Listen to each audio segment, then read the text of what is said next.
1절에서 6절까지의 말씀입니다. 시편 23편 1절에서 6절까지의 말씀.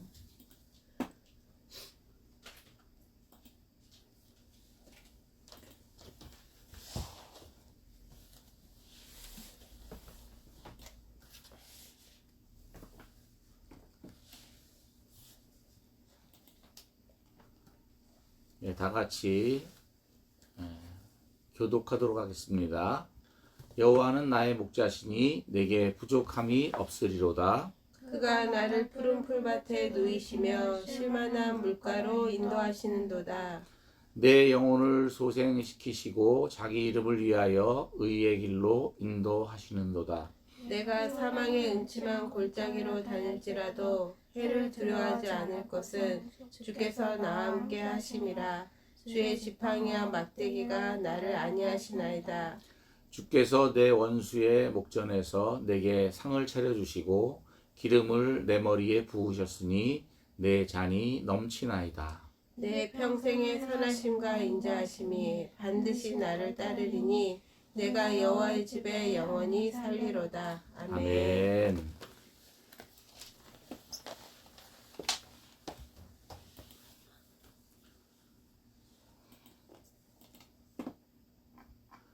오늘은 시편 23편의 말씀을 통해서 여호와는 나의 목자라는 제목으로 하나님의 말씀을 듣기를 원합니다. 주님의 이름으로 문안합니다. 한 주간 동안 평안하셨습니까? 하루속히 여러분들을 만나보고 싶습니다. 공사를 한 교회도 가보고 싶습니다. 여러분이 집에 가고 싶은 만큼 저도 교회에 들어가고 싶습니다. 저에게는 새생명교회가 바로 푸른 초장이고 쉴만한 물가입니다. 오늘은 시편 23편의 말씀을 통해 하나님께서 우리에게 주시는 말씀을 듣기를 원합니다. 여러분들은 지금 우리의 상황이 하나님께서 우리와 함께 하신다고 생각하십니까? 성전에 나가 예배할 수도 없고 성도의 교제도 할 수 없고 심지어 경제적으로 육신적으로 피폐해지는 이때에 하나님이 우리와 함께 하시는 은혜의 때라고 생각할 수 있겠습니까? 혹 우리의 죄 때문에 하나님께서 우리를 떠나셨다고 생각하지는 않으십니까? 사사 기드온은 미디안 족속들이 유대 민족들을 핍박할 때에 하나님께서 우리와 함께 하시는 거 맞냐고 여호와의 사자에게 따졌습니다. 하나님이 함께 하시면 어찌 이런 일이 벌어지냐고 물었습니다. 하나님이 함께 하시면 어찌 믿지 않는 이방 민족의 괴롭힘을 당하고 하나님은 어찌 우리를 돌아보지 않으시냐고 불평했습니다. 일반적으로 생각할 때에 하나님이 함께 하시면 모든 것이 형통하고 부족함이 없어 풍족하며 행복한 삶, 그런 삶이 하나님이 함께하는 때라고 생각할 것입니다. 저는 가장 무섭고 싫었던 때는 하나님이 나와 함께하지 않은 것 같은 느낌이 들 때였습니다. 기도하다가 순간적으로 하나님과 멀어진 것 같이 생각이 불현듯 떠오르면 정말이지 가슴이 덜컥 내려앉은 듯 무척 힘들었습니다. 정말 하나님이 떠난 인생은 세상에서 가장 불행한 인생일 것입니다. 그러나 하나님은 절대로 우리를 버리지 않으신다는 사실입니다. 비록 죄인 중에 괴수 같은 사람도 믿음이 연약하고 자꾸 넘어지는 사람일지라도 하나님은 절대로 우리를 버리시는 분이 아닙니다. 사람들이 하나님을 떠나는 것입니다. 마치 아버지를 떠난 둘째 아들처럼 말입니다. 1절 말씀에 여호와는 나의 목자시니 내게 부족함이 없으리로다. 다윗은 하나님이 자신의 목자이기 때문에 부족함이 없다고 이야기하고 있습니다. 과연 그럴까요? 왕이 되기 전 10여 년을 사울에게 쫓겨다니거나 심지어 이방 나라의 목숨을 의탁하여 겨우겨우 연명하고 살았습니다. 왕이 된 후에도 많은 어려움을 겪으며 살았습니다. 압살롬이라는 아들이 반란을 일으켜서 도성을 쫓겨나는 신세가 되기도 했습니다. 그럼에도 불구하고 하나님 때문에 부족함이 없다고 노래하고 있습니다. 이스라엘은 어디 가나 푸른 초장으로 가득 찬 땅이 아닙니다. 그 반대입니다. 우리나라처럼 산수가 좋아 어디 가나 시냇물과 강이 있어 어디 가든지 물이 풍부한 곳이 아닙니다. 늘 초장을 찾아 옮겨 다녀야 합니다. 먹는 풀이 다 없어지면 다음 장소로 옮겨가야 합니다. 그곳까지 얼마나 걸리는지 알 수 없습니다. 그저 목자가 인도하는 대로 목자를 따라가야 합니다. 2절 말씀에 그가 나를 푸른 풀밭에 누이시며 쉴 만한 물가로 인도하시는도다. 아멘. 다윗은 하나님께서 자신을 좋은 곳으로 인도하신다는 확신이 있었습니다. 높은 산이나 깊은 골짜기를 지나면 주님은 언제나 푸른 초장, 맑은 시냇물가로 인도하신다는 것을 경험할 수 있었습니다. 그래서 다윗은 스스로 푸른 초장과 쉴 만한 물가를 찾는 수고와 근심을 할 필요가 없음을 알고 목자이신 하나님께 맡기고 평안을 누리며 살 수 있었습니다. 목자를 신뢰함으로 얻을 수 있는 복인 것입니다. 그러나 대부분의 사람들은 그렇지 못합니다. 목자의 사랑과 능력을 믿지 못하여 스스로 푸른 초장을 찾아 헤매입니다. 눈도 좋지 않고 스스로를 지킬 만한 발톱이나 강한 턱, 이도 없으면서 말입니다. 이사야 53장 6절 말씀에 우리는 다 양 같아서 그릇 행하여 각기 제 길로 갔거늘. 양들은 놔두면 그릇된 길로 간다는 것입니다. 현대인들에게는 맞지 않는 말씀입니다. 자율과 창조적인 교육을 내세우는 사람들에게 하나님께 모든 것 맡기고 따라간다는 것은 정말 있을 수 없는 것이고 그렇게 해서는 안 된다고 이야기하고 있습니다. 그러나 그들의 선택이 항상 옳은 길이거나 행복한 길이라고 말할 수 없습니다. 사람들은 내일 일을 알 수 없기 때문입니다. 사람들은 미래에 대한 두려움 때문에 허우적거리며 발버둥 치는 삶을 살아가게 되는 것입니다. 그 두려움과 공포에서 헤어나려고 쾌락과 방탕에 빠지게 되기도 합니다. 우리 목자 되신 예수님과 함께 있을 때 우리는 안전합니다. 자칫 목자의 양무리에서 낙오되거나 스스로 풀과 물을 찾겠다고 목자를 떠나는 순간 그 양의 목숨은 보장될 수 없습니다. 사나운 맹수와 갈증, 배고픔을 해결할 능력이 양들에겐 없습니다. 양들이 자신을 과대평가하거나 목자를 불신하는 순간 멸망길로 가는 것입니다. 아무리 힘들고 어려운 길일지라도 목자를 따라가야만 살 수 있는 것입니다. 코로나19로 인해 교회가 어려움을 당하고 있습니다. 성도들이 흩어지고 한국교회의 미래인 청년들이 교회를 떠난다고 많이 걱정을 하고 있습니다. 하루빨리 대면 예배가 이루어져야 한다고 교회는 세상을 향해 외치고 있습니다. 하지만 세상은 우리 교회들을 바라보며 세상의 잣대로 이야기합니다. 목사들이 교인들이 교회에 모이지 않으니 헌금이 들어오지 않아 그런 거라고 조롱합니다.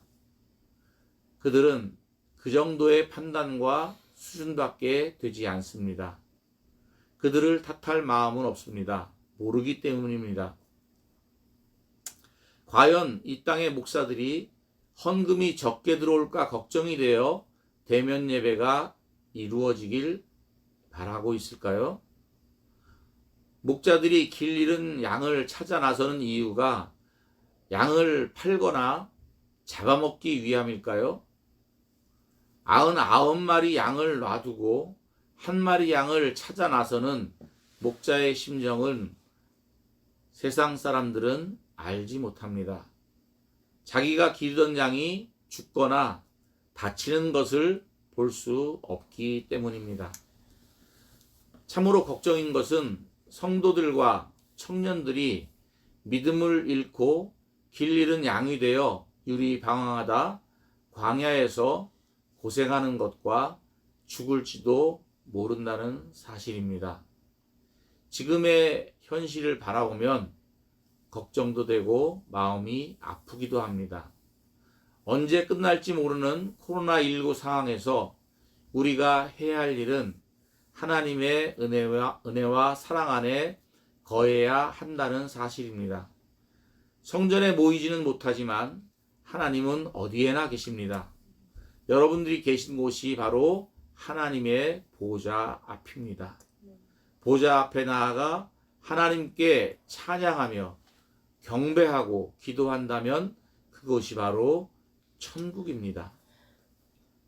또 한 가지 놀라운 사실은 2절의 말씀처럼 하나님은 우리를 결국 푸른 초장으로 쉴 만한 물가로 인도하신다는 사실입니다.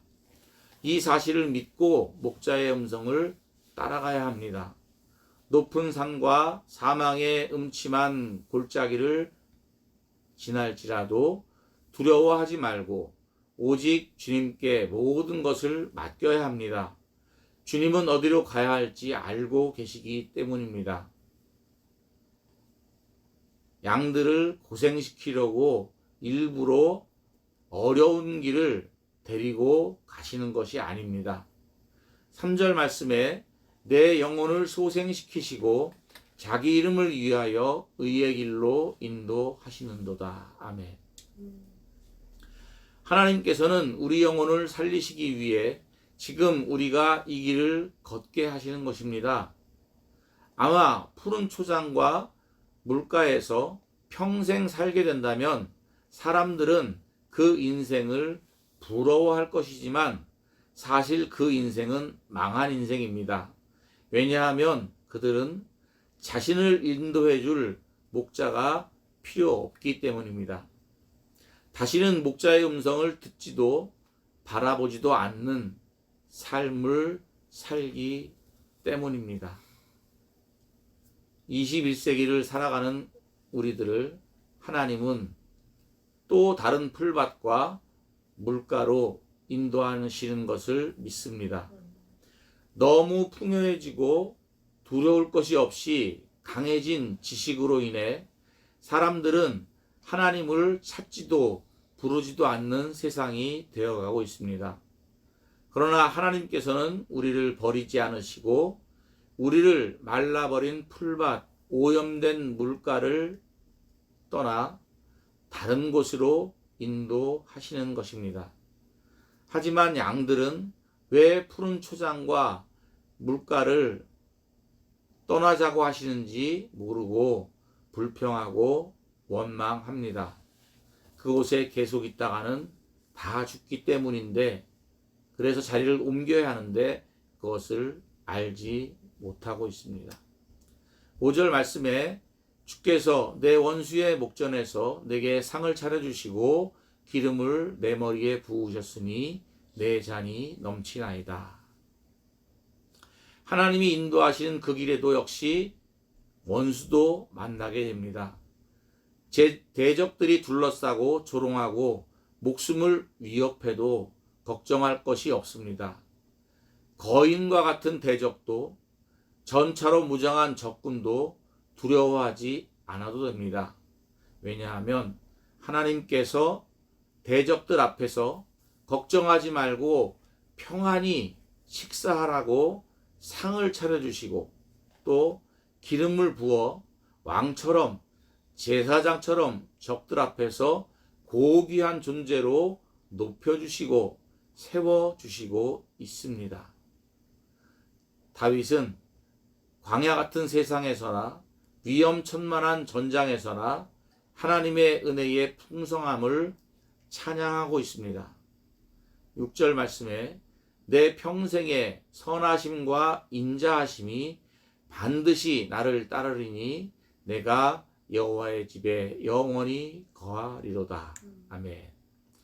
이 코로나 시대에 세상 사람들과 다른 의연한 모습이 있어야 하지 않겠습니까? 마치 세상이 멸망할 것처럼 두려워하지도 말고 두려워하는 세상 사람들에게 그들을 다독이고 위로하며 사랑하는 기독교인이 되어야 하지 않겠습니까? 중국의 젊은 의사 리원량처럼 우한의 갈 곳 잃은 시민들을 돌보아주던 크리스찬들처럼 세상 사람에게 위로와 힘이 되어야 하지 않겠습니까? 당장 교회가 무너질 것처럼 교회와 성도들이, 청년들이 다 세상을 떠나 빈 교회만 남을 것처럼 조바심과 걱정으로 가득한 우리의 모습이 보여진다면 세상 사람들에게나 하나님께나 믿음의 모습은 아닐 것 같습니다. 교회도 하나님이 지켜주실 것이고 성도들도 하나님이 지켜주실 것입니다. 하나님께서 십자가의 사랑이 헛되지 않게 하실 것이고 이스라엘 백성들을 끝까지 가나안에 들어가게 하신 것처럼 우리들과 끝까지 함께 하실 것을 믿습니다. 하나님의 선하심과 인자하심이 우리와 함께 하심을 믿습니다. 우리들은 영원히 그 하나님의 집에 거하게 될 것입니다. 아멘. 다 같이 찬양을 부르도록 하겠습니다.